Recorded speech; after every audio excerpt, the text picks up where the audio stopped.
হাট বসেছে শুক্রবারে বক্সিগঞ্জের পদ্মাপাড়ে। না না, এটা কোনো বক্সিগঞ্জের হাট নয়, এটা আমাদের টেপরপাড়ার হাট।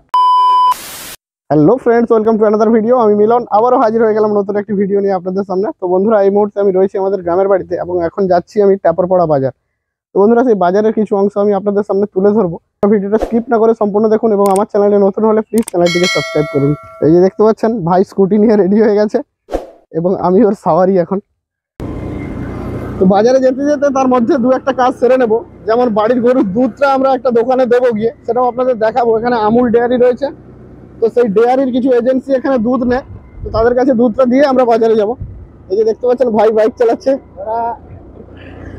এই যে দেখতে পাচ্ছেন, দুধ নিয়ে চলে এসেছি। মাফ করবেন, আমি আমুল বলেছিলাম, কিন্তু এটা সারদা কোম্পানি দুধটা নেয় এখানে। এই যে দেখতে পাচ্ছেন, এখানে দুধটাকে ওজন করা হয় প্রথমে বালতিতে, তারপরে এখানে এই মেশিনে দুধের পয়েন্ট হিসাব করা হয়। আর এই জেঠু দুধটা নেয়। জেঠু একটু টাটা করে দাও। এখন লিটার কত দুধের? লিটার ঠিক নাই, 44, 45, 48। আচ্ছা আচ্ছা, ও 50 টাকা ওজন। আচ্ছা, দুধে জল দেওয়া যাবে না তাই তো? মেশিনে ধরা পড়ে যাবে। এই যে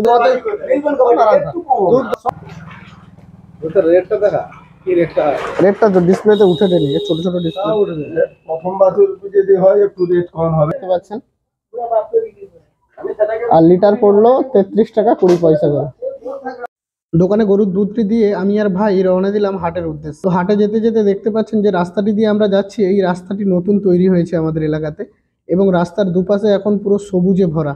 এই মনোরম পরিবেশটা আমি আপনাদের সামনে তুলে ধরলাম। এখন আমাদের ধান চাষের রোপণের কাজ চলছে এবং এখানে কয়েকজন কৃষক বাদাম চাষ করেছে এবং রোপণের জন্য মানুষ খুবই ব্যস্ত। এখন দেখতে পাচ্ছেন চারিদিকে খালি সবুজ আর সবুজ, এবং যে জমিগুলো খালি পড়ে আছে সেগুলো খুব তাড়াতাড়ি রোপণের কাজ চলবে। এই সময়টা আমাদের অঞ্চলের সমস্ত মানুষই ব্যস্ত থাকে কৃষি কাজ নিয়ে। কেউ কেউ ধান চাষ করে, কেউ বা করে বাদাম চাষ, এবং বিভিন্ন ধরনের চাষ নিয়ে মানুষ মেতে থাকে এই সময়টা। যেই হাটে আমরা যাচ্ছি সেই হাটটা আমার বাড়ি থেকে প্রায় 2 কিলোমিটার দূরে। অর্থাৎ আমরা যে রাস্তাটিতে এখন আছি এই রাস্তাটি আমাদের ছোট রাস্তা। এখানে একটা ব্রিজও তৈরি হচ্ছে দেখতে পাচ্ছেন, এবং কিছুটা এগিয়ে গেলে দেখতে পাবেন একটা বড় রাস্তা। এই যে আমাদের নতুন পুকুর বাস স্ট্যান্ড, তো এটাই আমাদের বাস স্ট্যান্ড এবং এখানে রয়েছে কালী মায়ের মন্দির। দেখতে দেখতে আমরা পৌঁছে গেলাম টেপরপাড়ার হাটে। এই যে দেখতে পাচ্ছেন, এক সাইডে মাছের দোকান নিয়ে মাছওয়ালারা বসেছে এবং অন্য সাইডে বসেছে সবজির দোকানিরা। পশ্চিমবঙ্গের পূর্ব মেদিনীপুর জেলার পটাশপুর থানার পটাশপুর 1 নম্বর ব্লকের অন্তর্গত টেপরপাড়া বাস স্ট্যান্ডে এই হাটটি বসে। এই হাটটি সাধারণত মঙ্গলবার এবং শুক্রবার এই দুদিনই হয়। সপ্তাহে এই 2 দিন হাটে মানুষের ভিড় থাকে চরম। এখানে মাছ থেকে শুরু করে বিভিন্ন ধরনের কাঁচা সবজি সবকিছুই আপনি খুবই সুলভ মূল্যে পাবেন। এবং এখানে প্রায় 10 থেকে 12টি গ্রামের মানুষ প্রতি হাটে আসে এবং তাদের প্রয়োজনীয় জিনিসপত্র কিনে থাকে। তো বন্ধুরা, এখনকার দিনে সবজি তো সব জায়গায় পাওয়া যায়, কারণ প্রত্যেকের মোড়ে বা বিভিন্ন বাজার যেগুলো রেগুলার বসে সেখানেও সবজি পাওয়া যায়, তবুও মানুষ এই হাটে আসে। এগুলো একটা গ্রামের কালচারের মধ্যে পড়ে এবং এই হাট সচরাচর সব জায়গায় দেখা যায় না। তো আমাদের এলাকাতে এরকম 2-1টি জায়গা আছে যেখানে এই হাট বসে, তাদের মধ্যে অন্যতম হলো এই টেপরপাড়ার হাট। তো আমরা ছোট থেকেই এই সব হাটে এসে বাজার হাট করি। আজ থেকে বেশ কয়েক বছর আগে এই হাটে বিক্রি হতো পাইকারি দরে চাল। বিভিন্ন লোক তাদের বাড়িতে ধান শুকনো করে চাল ভেঙে নিয়ে আসতো এবং এখানে সেই চাল পাইকারি দরে বিক্রি করতো এবং বিভিন্ন জায়গা থেকে পাইকাররা আসতেন সেই চাল কিনতে। আমিও ছোটবেলায় অনেকবার এসেছি আমার বাবার সঙ্গে সেই চাল বিক্রি করার জন্য। তো এখন আর সেই চাল পাইকাররা আসে না এবং চালও বিক্রি হয় না বন্ধুরা।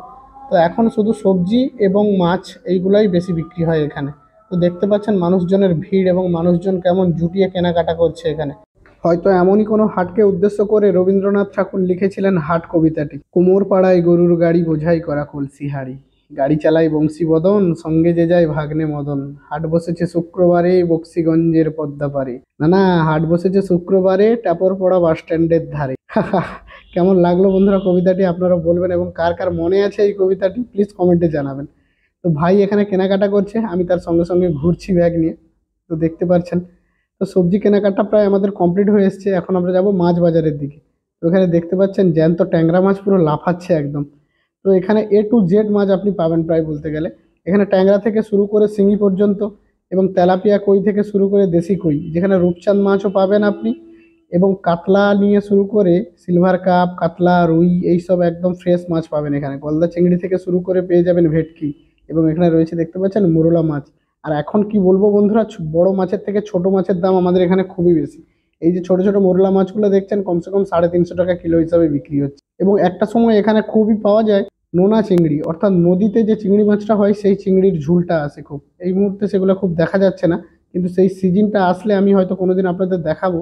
দেখতে পাবেন প্রচুর নোনা চিংড়ি বিক্রি হয় এই হাটে, এবং বিভিন্ন ধরনের মাছ যেমন পাবদা মাছ, ভেটকি মাছ এবং সমুদ্রের বিভিন্ন ধরনের মাছও এখানে অনেককে নিয়ে আসে জেলেরা বিক্রি করেন। এবং দেখতে পাচ্ছেন সবাই খুব জুটিয়ে বিক্রি করছে এবং সবাই জুটিয়ে কেনাকাটাও করছে। এখানে একজন মাসি সামুদ্রিক মাছ নিয়ে বসেছে। এনাকে আমি প্রত্যেক হাটে প্রায় দেখতে পাই মাছ নিয়ে আসেন। ওনার সঙ্গে কথা বলে জানতে পারলাম উনি প্রায় 40 বছর ধরে এই সামুদ্রিক মাছের ব্যবসা করছেন। ইদানিং আমাদের হাটগুলোকে দেখি যে গুগলিও বিক্রি করে অনেকে। এখানে আমার একটা মাসিকে দেখতে পেলাম যিনি গুগলি বিক্রি করছে। এবং মাছের দোকান তো কতগুলো সে আমি আপনাদের বলে বোঝাতে পারবো না। এবং দেখতে পাচ্ছেন কত রকমের মাছ বিক্রি হচ্ছে। বন্ধুরা, ভিডিওটি কেমন লাগলো প্লিজ কমেন্টে জানাবেন, এবং ট্যাপরপাড়া থেকে যেনারা দেখবেন ভিডিওটি অবশ্যই কমেন্ট করে জানাবেন কিন্তু। আর ভিডিওটি যদি ভালো লাগে তাহলে like, comment, share and subscribe করতে ভুলবেন না যেন। এখানে মাছের পাশাপাশি একটা দাদাকে দেখলাম চিকনি শাকও বিক্রি করছে। এই শাকটি আগে আমাদের মাঠে হতো, এখন এটা অনেকে চাষও করে। এখানে দেখতে পাচ্ছেন একজন কাকু একটা বড় কাতলা মাছ নিয়ে এসছে, এবং জ্যান্ত কাতলা। এটা বলছিল যে 250 টাকা কিলো গোটা নিলে এবং কেটে নিলে 280 টাকা করে নেবে। উনি বলছিলেন যে এটা একদম দেশি কাতলা।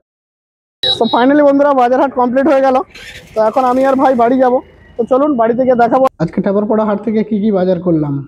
রাস্তার দুই ধারে মানুষ এখন খুবই ব্যস্ত চাষের জন্য। দেখতে পাচ্ছেন তো কিরকম কাজ চলছে তোড় জড়িয়ে। ফাইনালি বন্ধুরা বাজার থেকে চলে আসলাম, এবং বাজার থেকে কি কি কিনে এনেছি সেগুলো আপনাদের দেখানোর পালা। তো ভিডিওটি দেখুন আপনারা, এবং কমেন্টে অবশ্যই জানাবেন ভিডিওটি কেমন লাগলো। তো এই যে দেখতে পাচ্ছেন বন্ধুরা বাজার থেকে আমরা এনেছি এই কাতলা মাছটা। খুব বেশি বড় নয়, মিডিয়াম সাইজের একটা কাতলা মাছ। এবং এখানে চুনো মাছ রয়েছে, বাবি ট্যাংরা রয়েছে, মোরলা মাছ, দাঁড়কো মাছ এবং চিংড়ি মাছ মিশানো এই মাছটা। এবং এখানে রয়েছে শাক, এটা কি খসলা শাক ভাই? খসলা শাক, বাঁধাকপি, কুমড়ো, এটা হচ্ছে মুড়ি পেঁয়াজ বলি আমরা, মুড়ি পেঁয়াজ। আর এখানে ফুলকপি রয়েছে, ফুলকপির সাইজটা আমি আপনাদের আগে দেখিয়েছি, দেখতে পাচ্ছেন। আর এখানে কাঁচা লঙ্কা রয়েছে, টমেটো নিয়ে এসেছি, আর বেগুন। আর কি আছে ব্যাগে? অনেক কিছু আছে, এই যে বেগুন, লেবু, আর এখানে রয়েছে মটরশুঁটি, তাই তো? তো এই হচ্ছে আমাদের বাজার। আলু পেঁয়াজ তো রয়েছে, আলু পেঁয়াজ একটা আলাদা ব্যাগে রয়েছে। ভিডিওটি কেমন লাগলো প্লিজ কমেন্টে জানাবেন বন্ধুরা। দেখা হবে পরবর্তী কোনো একটি ভিডিওতে। ভালো থাকবেন, সুস্থ থাকবেন, টাটা।